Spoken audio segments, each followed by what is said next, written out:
The rain had been falling since before dawn, and by mid-morning the streets of the small market town were slick and grey. Water ran along the edges of the stones and pooled in every low place. The air smelled of wet wool and horse and coal smoke from the chimneys. It smelled of the river too, which was only 3 streets away and swollen with days of rain. People moved fast under the awnings, holding baskets close, keeping their heads down. Vivienne Marchmont pulled her cloak tighter as she stepped out of the small bookshop. The bell above the door made a soft sound behind her. She had a package tied with brown string, and she held it against her chest to keep it dry. The wind pushed her hood back a little, and a few strands of dark hair fell against her cheek. She did not stop to fix them.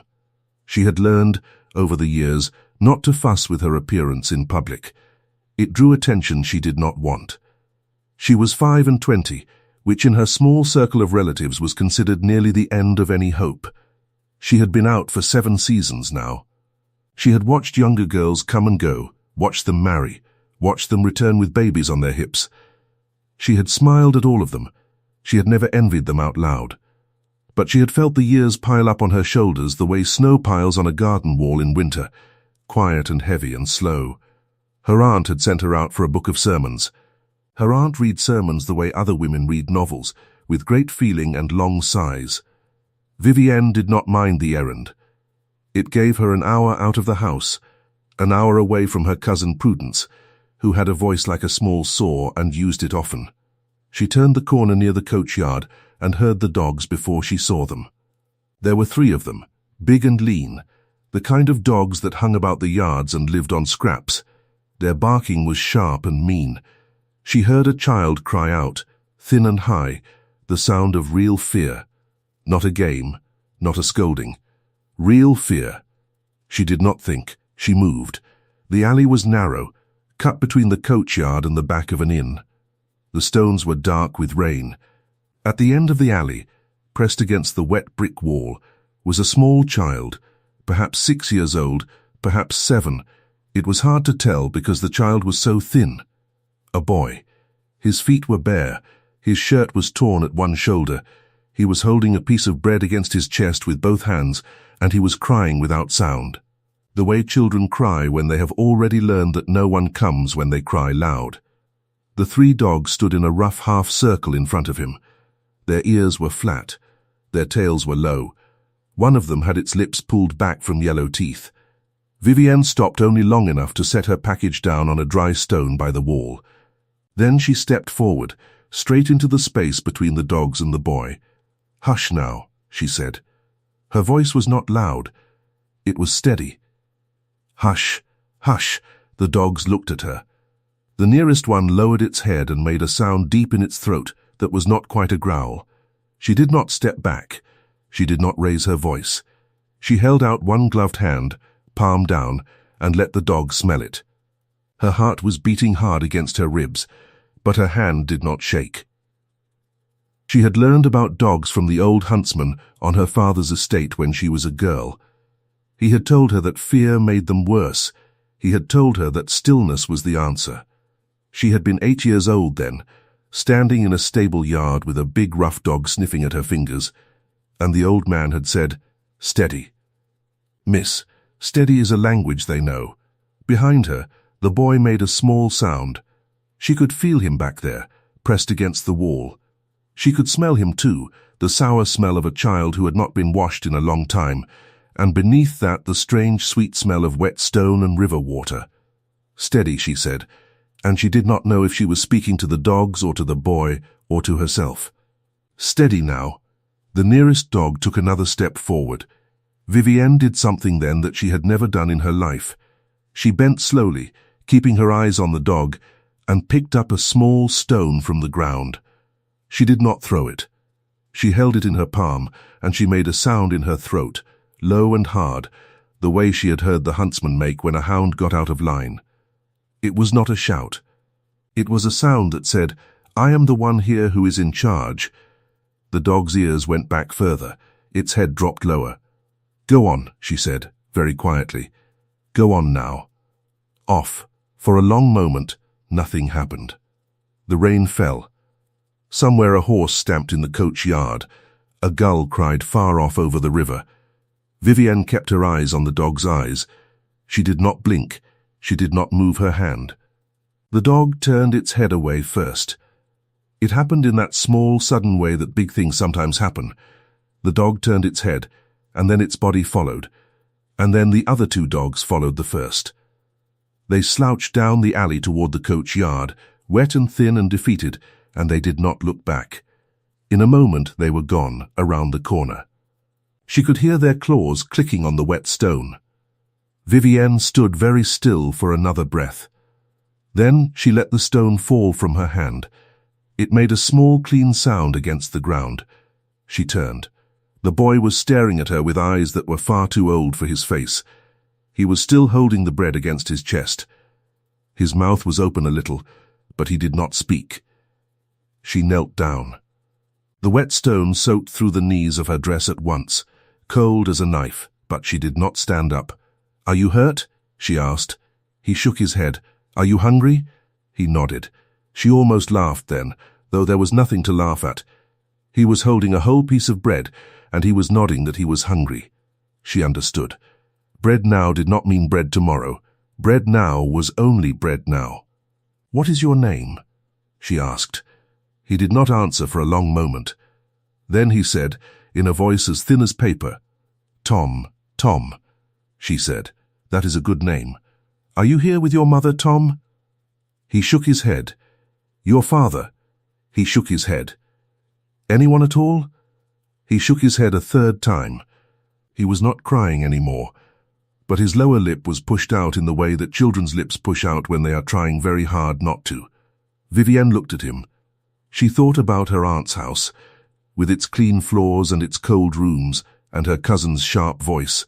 She thought about the sermon book still tied up in brown paper by the wall. She thought about all the years of her life she had done what she was told, and all the years she had said nothing. She reached out and touched the boy's shoulder. He did not flinch, but he did not move toward her either. He simply stood there under her hand, small and wet and watching. "Come," she said. "You cannot stay here in the rain." She did not know, at that moment, that anyone had seen her. She had not looked up the alley. She had not looked at the arched opening onto the street.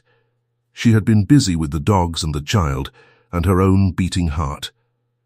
She did not see the tall man standing at the mouth of the alley, quite still, with his hat pulled low against the rain and his gloved hands hanging loose at his sides.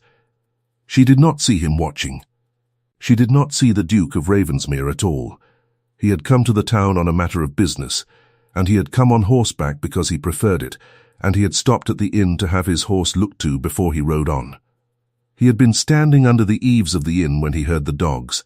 He had walked over out of habit, expecting to have to break up a fight or shout at a stable boy. He had reached the mouth of the alley just as she stepped between the dogs and the child.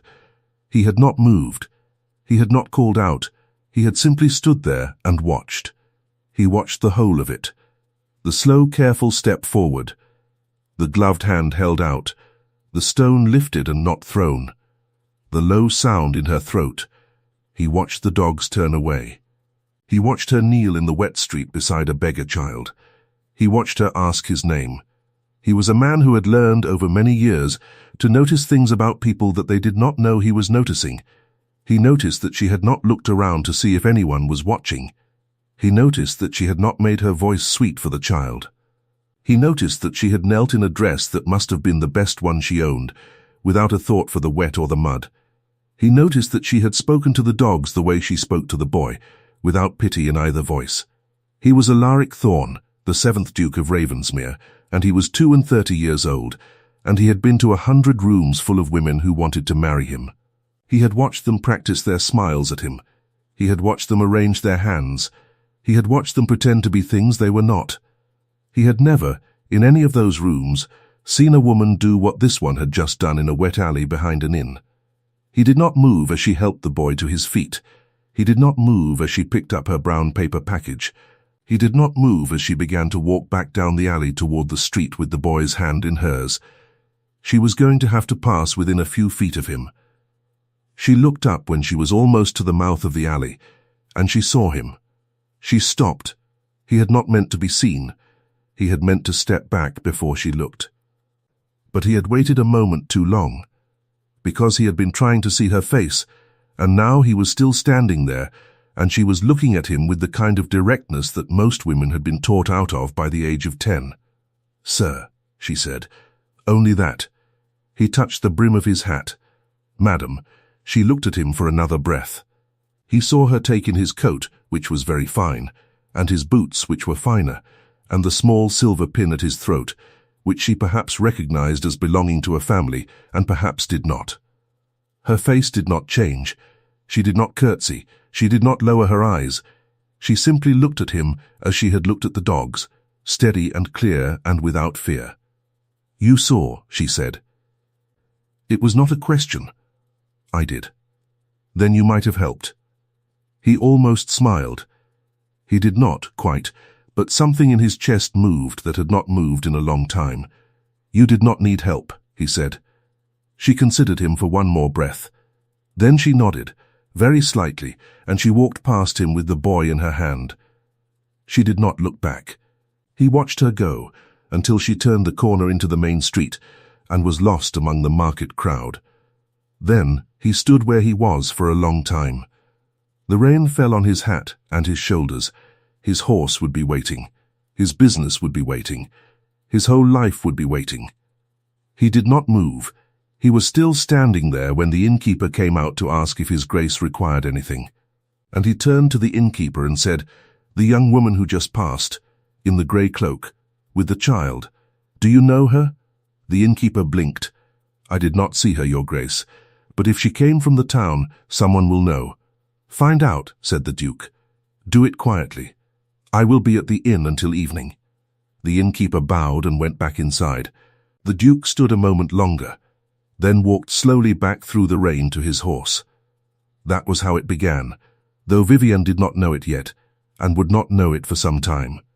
She took the boy Tom to a woman she trusted, an old laundress named Mrs. Hollow, who lived at the edge of the town, and who had, in the past, taken in 1 or 2 children when no one else would. Mrs. Hollow did not ask many questions. She looked at the boy, and she looked at Vivienne, and she said, "Bring him in then, miss, and shut the door behind you, for the love of heaven, before the whole street catches its death."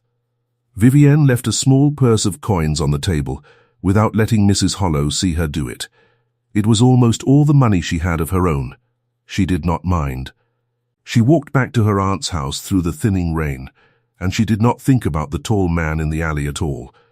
Or she thought about him only once, and then she put him out of her mind, because she had learned long ago not to hold on to things that would only bruise her later. Her aunt met her at the door with sharp words about the state of her dress. Her cousin Prudence, hearing the noise, came out to the hall to add her own remarks. Vivienne handed over the sermon book without a word and went up to her room to change. She sat for a moment on the edge of her narrow bed. She looked at her hands. They were shaking now. They had not shaken in the alley. They shook now that it was safe. She pressed them together in her lap until they were still. 2 days later, a card was left at her aunt's door.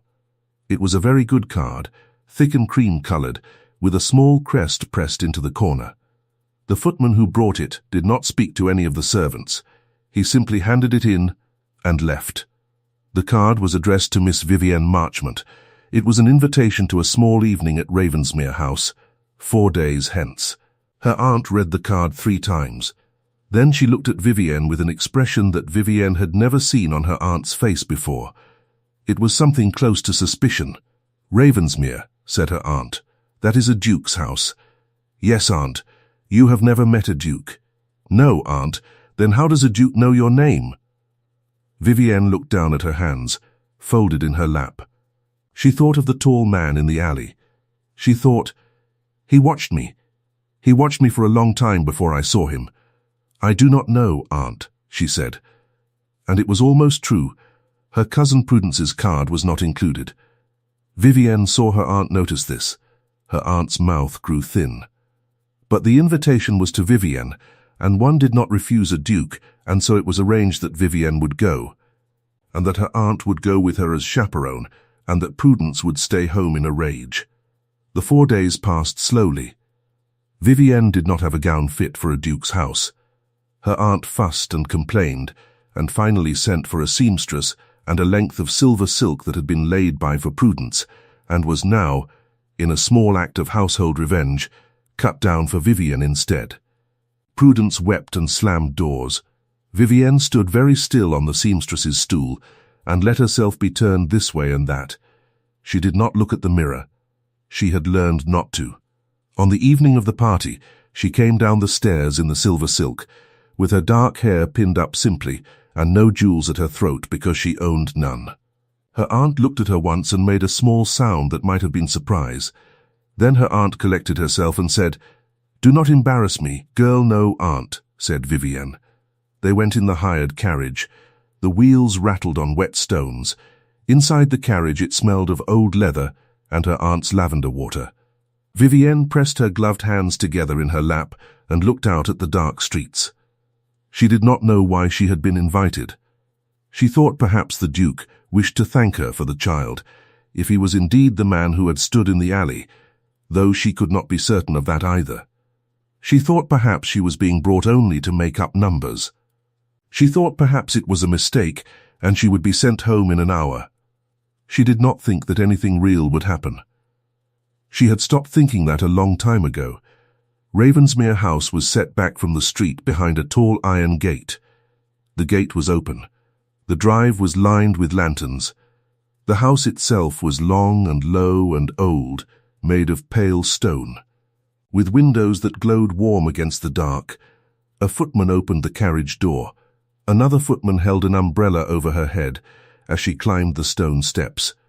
Inside, the hall was full of candles, hundreds of them, in tall stands and in small clusters on every table. The smell of hot wax was thick and sweet. Under it there was another smell, colder and cleaner, that Vivienne after a moment realized was hothouse lilies. Somewhere a fiddle and a harp were playing something slow. The rooms were full of people. Not a great crowd, only some 30 or 40, but they were the kind of people Vivienne had only ever seen from a distance. Women in silk that shone like water, men with orders pinned to their chests, old women with sharp eyes, young women with sharper ones. A servant took her cloak. Another servant announced her name. No one looked up. That was fine. That was what she had expected. Her aunt at once found a chair by the wall and settled into it, and did not move. Vivienne understood. Her aunt was not going to embarrass herself by trying to speak to anyone. Her aunt was going to sit there and watch and complain about it all the way home. Vivienne walked slowly into the room. She did what she always did in rooms like this. She moved along the wall. She did not try to catch anyone's eye. She stopped near a tall pier glass and pretended to look at a picture on the wall above it, and while she did, she smoothed one glove and then the other, slowly, finger by finger. It was her small routine in strange rooms. It gave her hands something to do. It gave her a reason to be alone in a room without seeming to be alone on purpose. The candles smelled of honey. The fiddle changed to a slower tune. Someone laughed too loudly, and then hushed themselves. Somewhere near the window a woman was speaking French in a low voice. Vivienne finished her gloves. She reached up and touched a curl at her temple, and put it back into place, and dropped her hand. It was a habit so old she did not know she was doing it. She did not know, either, that across the room a tall man had just stopped talking to a general in the middle of a sentence. He had turned his head at the announcement of her name. He had watched her come in. He had watched her walk along the wall. He had watched her fuss quietly with her gloves. He had watched her touch her hair. The general said something. The Duke did not hear it. The general said it again. "Forgive me," the Duke said. "I must speak to someone." He walked across the room. He did not walk fast. He did not walk in a way that would draw notice. He walked the way he always walked, which was with the calm heaviness of a man who had never in his life had to hurry to be listened to. But he walked past 3 women who had positioned themselves at 3 different points along his likely path. He walked past a father with 2 daughters at his elbow. He walked past a countess who had opened her fan and lifted her chin. He walked past all of them without seeming to see them. He walked directly to the far wall, where a small woman in silver was standing quite alone in front of a picture she was not really looking at. The whole room noticed. That was the thing. In a room like that, a duke did not simply walk past 3 women who had waited a week for him to come near them. It was noticed. Fans stopped. Conversation dropped a little, heads turned, though carefully as heads turn in rooms like that, so as not to seem to be turning.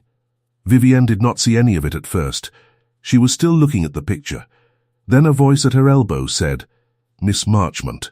He said her name the way a man says a word he has been saying to himself for 4 days, not with surprise, not with formality. He said it as if he already knew it well. She turned. She had wondered, all those 4 days, if he would be the man from the alley. She had told herself he might not be. She had told herself the invitation might have come from someone else entirely. He was the man from the alley. He was taller than she had thought. Or perhaps he only seemed taller now that he was standing straight and not leaning against a wet doorway. His coat was black. His shirt was very white. His hair was dark and cut short. His eyes were grey and set deep, and they were resting on her face as if there were no other face in the room. She did not curtsy at once, though she knew she should. She looked at him for one long breath. "Your Grace," she said. "You knew then," he said. His mouth moved very slightly, in what was almost but not quite a smile. "In the alley." "I did not know," she said. "I know now. Because of the invitation. Because of your coat," she said. "And because dukes do not come to inns alone in the rain without a reason." He looked at her for another breath. Then he did smile, only a little, and only for a moment. It changed his face in a way that surprised her. "You have," he said, "a habit of saying the true thing. I have not had much practice at saying anything else, Your Grace. That is unusual. Only among your acquaintance, I should think." He almost laughed. He did not, quite, but his shoulders moved in a way that suggested it. Around them the room was still watching, though pretending not to. Vivienne could feel eyes on her back like small hot points. "Would you walk with me?"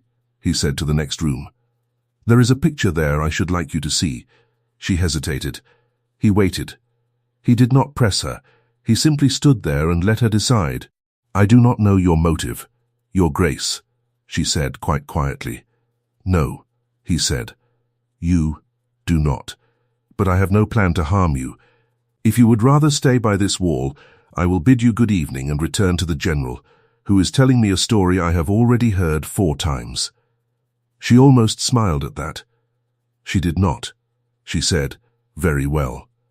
He offered his arm. She placed her gloved hand on it. It was a small, formal thing to do, but the moment her hand touched his sleeve, she felt the strength of the arm under the cloth. And she felt something else too, which she did not have a name for. She kept her face still. They walked through the room. Every eye followed them, though every face pretended not to. Her aunt, across the room, sat forward in her chair with her mouth open. Vivienne did not look at her aunt. She did not look at anyone. She walked at the Duke's side to the next room, and she did not stumble. And she did not tremble, though she wanted to do both. The next room was quieter. There were only a few people in it, and they moved politely away when the Duke came in. He led her to a picture near the fire. It was a small painting of a woman in a garden, holding a book. The frame was very old. "My grandmother," he said. "She was called a plain woman in her time. She was also called the wisest woman my grandfather ever met. He said once that he did not marry her for her beauty, and she said, when she heard it, that this was the only thing he had ever gotten right in 50 years. Vivienne looked at the picture. The woman in the painting had a strong nose and a strong chin and eyes that looked as though they had never once been fooled. "I like her," Vivienne said. "I thought you might." She turned her head to look at him. "Your Grace," she said, "why am I here?" He was quiet for a moment. He looked at the picture and not at her. Then he said, "Because I saw you in the alley. That is not enough of a reason." "It is enough for me," he said. "But if you would like a longer answer, I can give it." "I would." He turned then and faced her.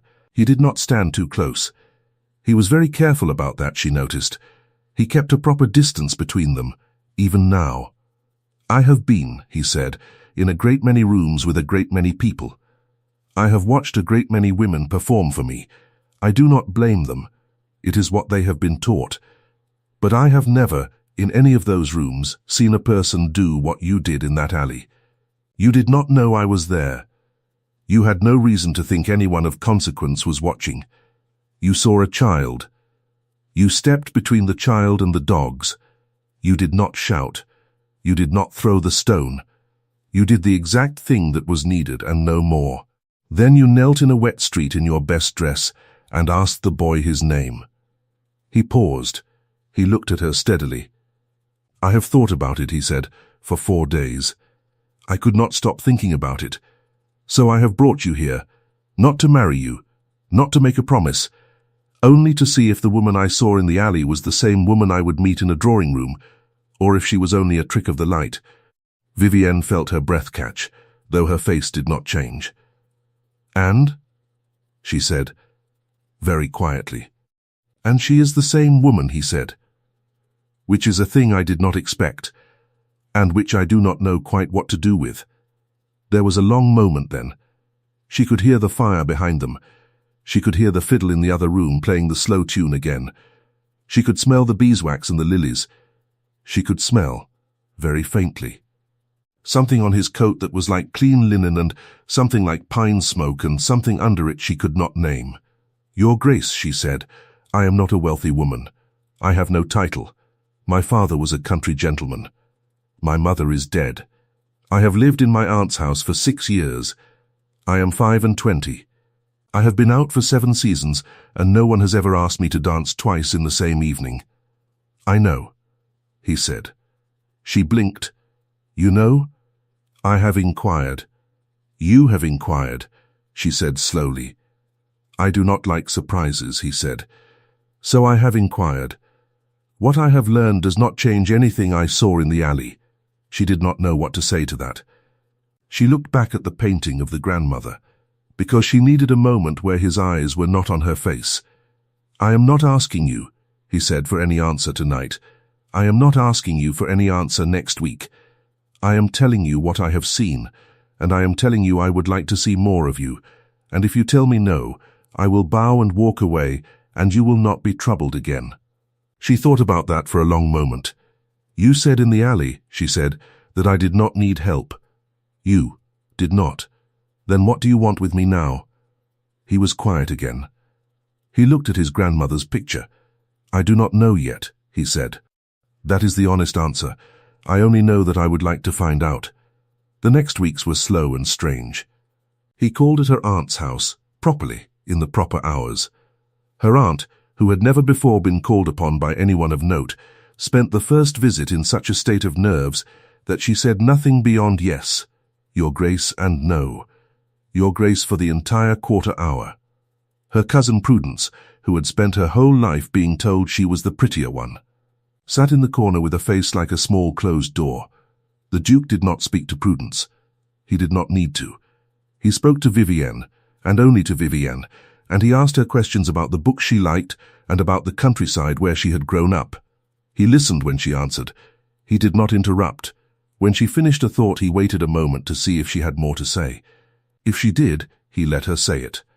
Prudence tried, on the 3rd visit, to interrupt with a small, clever remark about how Vivienne had never been the reading sort, really, and had only recently taken up books to seem clever.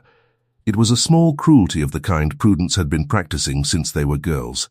The Duke turned his head and looked at Prudence. He did not say anything. He only looked.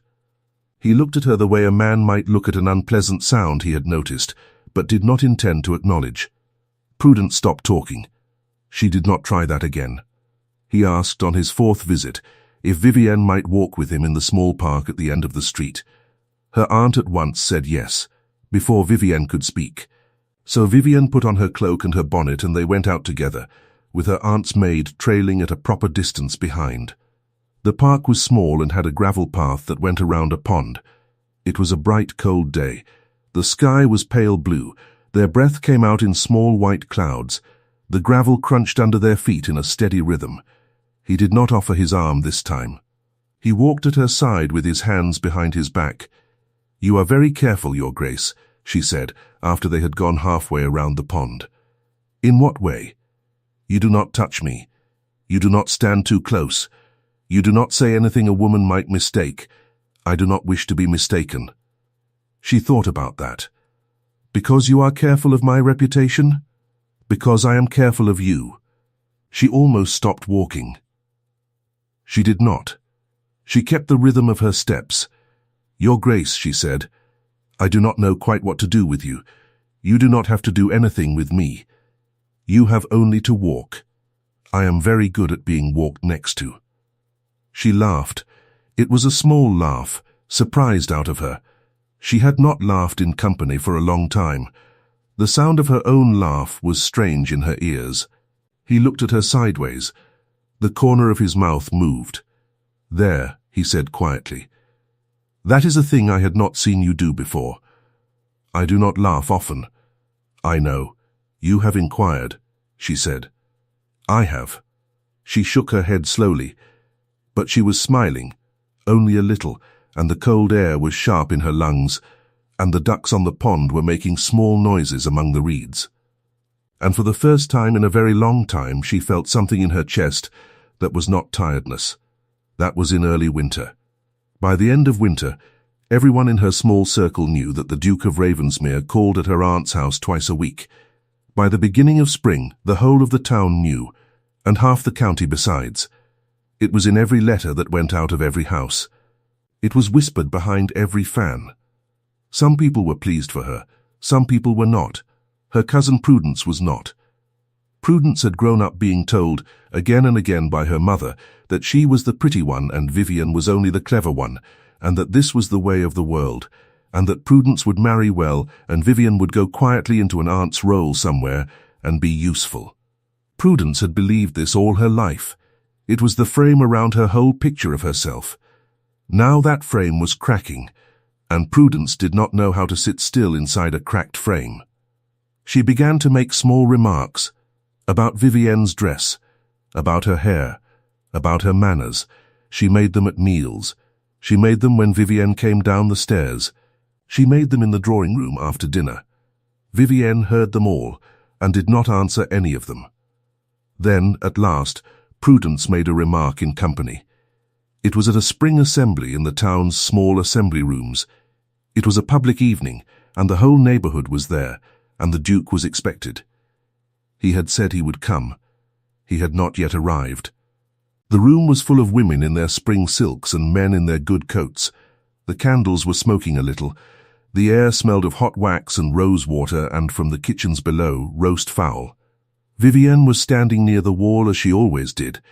She was wearing a pale green gown that had been made for her, this time out of new silk her aunt had at last agreed to buy for her, since it would not do to have her look shabby before a duke. Prudence came up to her with a small, smiling face.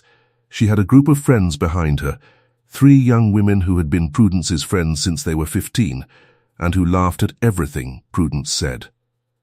"Vivienne," said Prudence, quite loudly, so that people around them could hear. "You look very well tonight.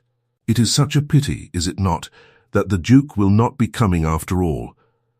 Vivienne did not move. "I had not heard he would not come." "Oh?" Prudence's eyes were bright. "But surely you knew. It is all over town. He has been called back to London on urgent business. Very urgent. Some say he is to be engaged to Lady something or other. I cannot recall the name. One of the very great families. Of course, one always knew it would end that way. Dukes do not marry country nobodies. It was very kind of him to be so gentle about it, do you not think?" The 3 friends laughed behind their fans. Vivienne felt her face go still. She did not feel anger, not yet. She felt the way she had felt in the alley when the dog had lifted its lip. She felt very quiet inside. She knew, in that moment, that Prudence was lying. She had received a note from him only that morning saying he would be at the assembly. But Prudence did not know that. Prudence had made up a piece of cruelty and thrown it into the middle of a public room to see what would break. The people around them were listening. Vivienne could feel it. She could feel them waiting for her to cry, or to argue, or to run from the room. She did none of those things. She turned to Prudence. She let her eyes rest on Prudence's face for one long breath. She did not raise her voice. "Prudence," she said quietly, "you have grown up in the same house with me. You have known me since we were children. If you truly believe that I would break in this room because you have said something unkind, then you have not been paying attention. That is not my fault. But it is a thing I am sorry for, on your account." She said it without heat. She said it the way one might say, "The weather is turning cold," or "The candles are smoking." Not unkindly, only clearly. Then she turned. She did not hurry. She walked, at the same pace she always walked, along the wall toward the door of the small side room where the refreshments were laid out. She did not look at anyone. She simply walked away. Behind her there was a small silence. Then a small murmur. Then the murmur grew, but not against her. Vivienne could hear the tone of it as she went. It was the sound of a room deciding, all at once, that it had just watched something. She did not know that the Duke had arrived some minutes earlier. She did not know that he had been standing at the far side of the ballroom, half hidden by a pillar, and that he had heard every word. She only found this out later. At the moment, she went into the side room. And she stood by the window with a glass of lemon water in her hand, and she pressed her fingers around the cold glass until they hurt. He came in a moment later. He did not speak. He came and stood at her side. He did not touch her. He only stood there, close enough that if she wished to lean, she could. She did not lean. She was not ready to lean. "Your Grace," she said, without looking at him. "I heard," he said. "I know. I do not wish to embarrass you further. I will go if you like." "No," she said. "Stay," he stayed. They stood together at the window for a long moment. The glass was cool under her fingers. The room behind them was quiet. Someone dropped a fork somewhere, and someone else laughed nervously. Outside the window, a lamp was burning in the street, and a light rain had begun to fall, tapping softly on the pane. "I would not have asked you," she said quietly, "to do anything about that. I know. I do not need you to fight my battles. I know that too. Then why are you here?" "Because," he said, "I did not wish you to be alone in this room. That is all. You are not alone in this room." She let out a breath she had not known she was holding. She still did not lean, but she nodded, once, very slightly. It was enough. He went home that night to his own house, which was 3 streets away, in the good part of the town where he kept a small house for when he was in the country. He went into his study, and he shut the door, and he sat down at his desk. He did not read. He did not write. He sat. He was thinking about the girl called Prudence and the small hot cruelty in her mouth. He was thinking about the 3 friends laughing behind their fans. He was thinking about the way Vivienne had said, "If you truly believe that I would break in this room." He was thinking about how she had walked to the side room without hurrying, and how she had stood at the window with her hand around a cold glass, and how she had not leaned against him though he could tell she wanted to. He was thinking about her aunt's house, where she still slept, and where she would have to walk in tomorrow morning and sit at breakfast with the girl who had tried to shame her in public. He was a man who solved problems. He looked at his problem for a long time. He got up. He rang for his secretary. His secretary was a small, tidy man named Mr. Ansley, who had served him for 11 years. "Mr." Ansley came in quietly and stood by the desk. "Ansley," said the Duke. "The child." "Your Grace?" "The boy. The beggar boy. Tom, she took him to a laundress at the edge of town." "Mrs. Hollow, you have looked into it." "I have, Your Grace. Is the boy still there?" "He is, Your Grace. He is thriving, so far as I understand it. Mrs. Hollow speaks well of him. She is a decent woman. But she cannot keep him forever. She has said as much. She was going to have to give him over to the parish in a month or so. She is not to do that. She is not to give him to the parish. She is to keep him, or if she cannot, he is to come to my estate. There is work there for a boy his age when he is older. Until then he is to be schooled. Do you understand me? I do, Your Grace. Miss Marchmont is not to know. Not from me, not from you, not from Mrs. Hollow if we can help it. Mr. Annesley did not blink. Very good, Your Grace. See that Mrs. Hollow has what she needs. Quietly, do not use my name. Use the general account. Send it monthly. Yes, Your Grace. That will be all. Mr. Annesley bowed and went out. The Duke sat for a long time after that. He looked at the fire. He did not think of Vivienne then. He thought of the boy in the alley, thin and wet, with the piece of bread pressed to his chest. He thought of how it had been, the moment when she had knelt in the wet street and asked the boy his name. He did not tell anyone. He did not tell her. He did not tell his mother when he wrote to her the next week. He did not mention it to his oldest friend at the club. He did not mention it in his prayers, if he prayed, which he mostly did not. It was a thing he had done because a thing had needed doing. That was all. Spring became summer. He continued to call at her aunt's house. He continued to walk with her in the park. He took her, once, with her aunt, to see the great house of a friend of his some 10 miles into the country, and she walked in the gardens there for 2 hours, and asked the head gardener careful questions about the roses, and the head gardener afterward told the Duke that Miss knew what she was about. They spoke of many things on their walks.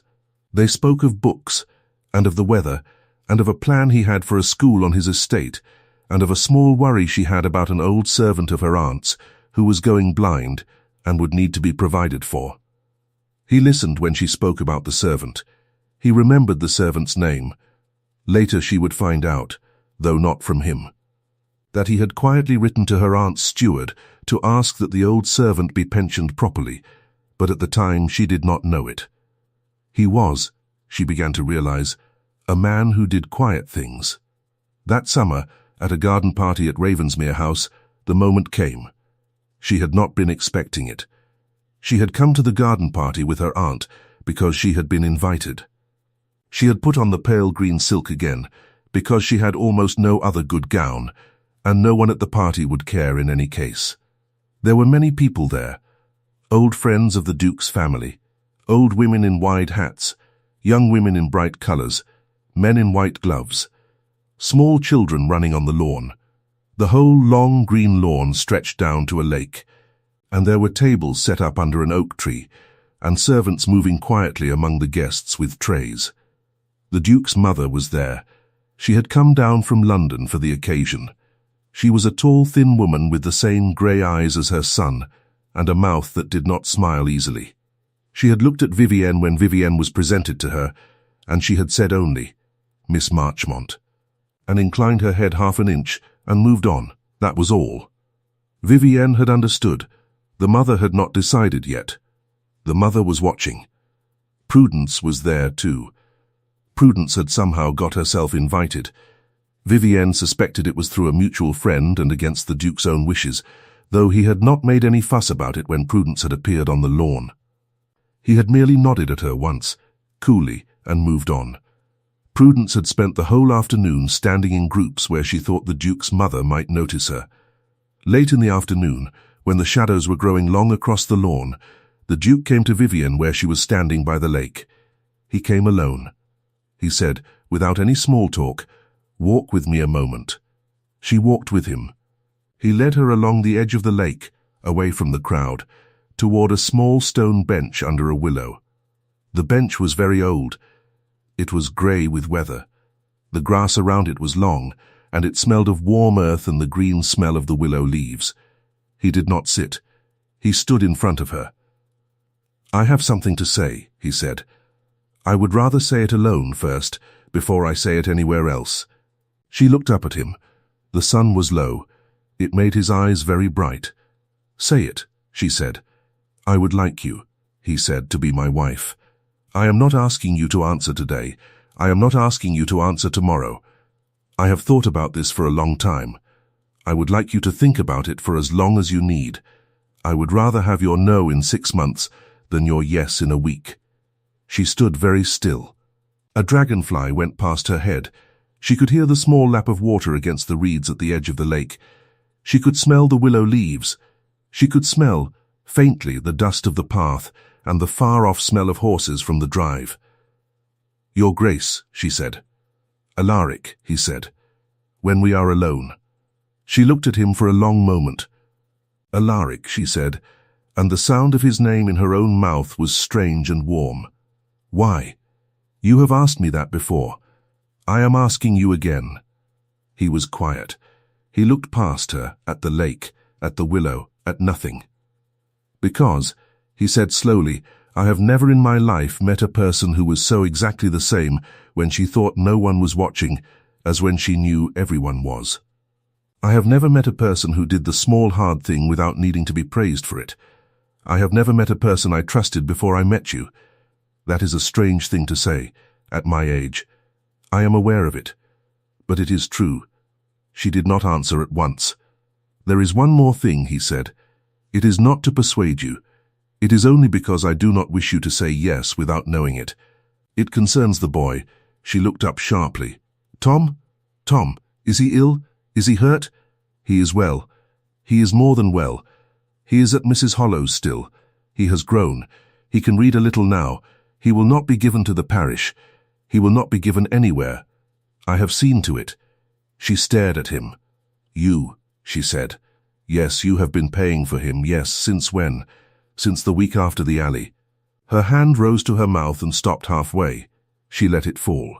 "You did not tell me." "No, why did you not tell me?" "Because," he said, "it was not a thing I did for you. It was a thing I did because a small boy was going to be given to the parish, and I could stop that from happening, and so I did. I did not want you to think I was buying you with a child. I was not. But you asked me, once, why I did what I did in the alley by standing there and not helping. I told you then that you had not needed help. That was true. But I did not tell you that I had gone home that night and thought about the boy. I could not stop thinking about the boy. I did not want him to be given to the parish. So I saw to it. That is all." She stood in front of him. The willow moved in the small wind. The lake was very quiet. Somewhere very far away, a child laughed on the lawn. "How did I find out?" she said, very quietly. "You said you did not tell me. I am telling you now, only because you are asking me to marry you. Yes, would you have told me otherwise?" "No." She looked at him for a long moment. She saw that he was not lying to her. She saw that he was standing in front of her, not the way a man stands who has done a fine thing and wants to be praised for it, but the way a man stands who has done a thing he considered simply correct. She understood something then that she had been slowly understanding for months. He was a man who did not need to be known. It was a very strange and very rare thing. She did not say yes. Not then. He had told her not to. And she needed time. She said, quietly, "Give me 2 weeks. You may have 2 years. 2 weeks," she said. "Then I will give you an answer." He inclined his head. 2 weeks. 2 weeks later she said yes. She said it in his study at Ravensmere House, in the late afternoon, with the sun coming through the tall windows and falling in long yellow bars across the floor. He had received her formally, with her aunt in the next room, and he had sat behind his desk and she had sat in front of it, and it had all been very proper. And then her aunt had needed to step out for a moment about a message, and he had risen and come around the desk and stood by the window, and she had risen too. She walked to him. "Alaric," she said. "Yes, I have thought about it." "Yes," she looked up at him. His face was quieter than she had ever seen it. "Yes," she said. He did not seize her. He did not kiss her. He did not sweep her against him the way men did in the small novels Prudence read. He took her right hand. He drew off her glove, finger by finger, slowly. He held her bare hand in his own for a long moment. His hand was warm. She could feel the small hard place at the base of his thumb where he had held a riding whip since he was a boy. She could feel her own pulse under her wrist. Then he lifted her hand and pressed his lips, very briefly, to the back of it, not to her palm, not to her wrist, to the back of her hand, the way a man presses his lips to a thing he has decided to keep. He let her hand go. "Thank you," he said. That was all. That was the moment. They were married 3 months later, in the small chapel on his estate, with only a few guests. Her aunt was there, wearing her best silk, weeping in a way she did not want anyone to see. Prudence was not there. Prudence had not been invited. There had been no fuss made about it. Prudence had simply not been on the list. Vivienne understood that this was the Duke's doing, and she did not object to it, though she did, some months later, quietly write to Prudence and say that she hoped one day they might see each other again. Prudence did not answer. That, Vivienne thought, was Prudence's choice, and she would leave it to Prudence. They took the boy Tom into their household as a page, and later as an apprentice to the estate steward, and later still, though this was many years off, as a young man who managed a small piece of their land quite well, and married a young woman from the village, and had children of his own. Mrs. Hollow the laundress was given a small cottage on the edge of the estate for the rest of her life. The old servant of Vivienne's aunt, who was going blind, was quietly pensioned, and lived out her years in a small clean room with a fire and a cat. None of these things were announced. None were spoken of at parties. None were written into letters. They simply happened, one at a time, because there was now a household where such things were seen to. 1 year later, in the winter, Vivienne sat by the fire in the small sitting room she had made her own in Ravensmere House. It was late in the afternoon. The fire had burned down to a steady red. The room smelled of applewood smoke and, faintly, of the dried lavender she had put in a bowl on the mantelpiece. Outside the window, snow was falling in slow, soft flakes. She could hear, very faintly, the sound of the horses being brought in for the night from the far stables. The clock on the mantelpiece ticked in its old, patient way. She had a book open in her lap, but she was not reading. She was watching the snow. Her husband came in quietly. He did not announce himself. He never did. He crossed the room in his stocking feet, which was a thing she had discovered he did when he was tired and did not wish to be heard, and he sat down in the chair opposite hers with a small sound that was almost a sigh. He looked at her over the low fire. She looked back at him. Neither of them said anything for a moment. The clock ticked. The fire made a small sound. Somewhere in the house, a door closed softly, and a servant's step went along a corridor and faded away. He reached out then, slowly across the little space between the chairs, and he took her hand. Her bare hand this time, for she had taken off her gloves an hour ago.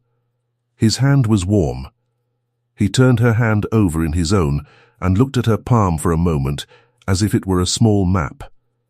Then he closed his fingers around hers and settled back in his chair and closed his eyes. She looked at him a little while longer. Then she looked back at the snow. The fire ticked down. The room grew a little darker. Neither of them let go. And in the quiet warm space between 2 chairs by a winter fire, a woman who had stood once in a wet alley between 3 dogs and a frightened beggar boy sat holding the hand of the man who had seen her do it, and knew, at last, that she had been seen all along.